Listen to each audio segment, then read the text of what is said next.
Recent గా junior NTR గారి మీద కొత్తగా వచ్చిన న్యూస్ ఏంటంటే హైదరాబాద్ గచ్చిబౌలిలో జూనియర్ ఎన్టీఆర్ గారు కొత్తగా ఒక థియేటర్ అయితే కట్టబోతున్నాడు. దీనికి సంబంధించిన పనులు అయితే శరవేగంగా జరుగుతున్నాయి అని చెప్పి న్యూస్ అయితే వచ్చింది. దీంట్లో ఎంతవరకు నిజం ఉందనేది వీడియోలో తెలుసుకునే ప్రయత్నం అయితే చేద్దాం. జూనియర్ ఎన్టీఆర్ గారు ఇప్పటి వరకు చూసుకుంటే అఫీషియల్ గా ఎక్కడ కూడా బిజినెస్ సైడ్ తను ఏం బిజినెస్ చేస్తున్నాడు అనేది ఇప్పటి వరకు ఎప్పుడు బయటకు చూపించడు కూడా.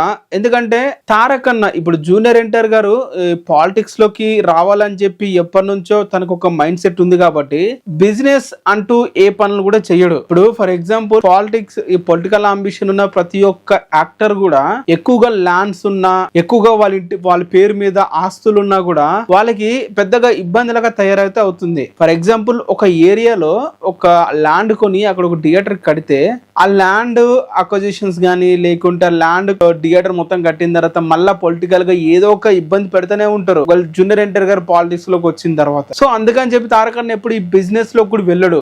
ఇప్పుడు మీరు చూసుకుంటే రామ్ చరణ్ గానీ, మహేష్ బాబు గానీ అటు పాలిటిక్స్ లో ఎవరు అపోజిషన్ లీడర్ గా ఎవరైతే ఉన్నా కూడా ఎవరు గెలిస్తే వాళ్ళకే వాళ్ళు అనుచితంగా మాట్లాడుతూ ఉంటారు.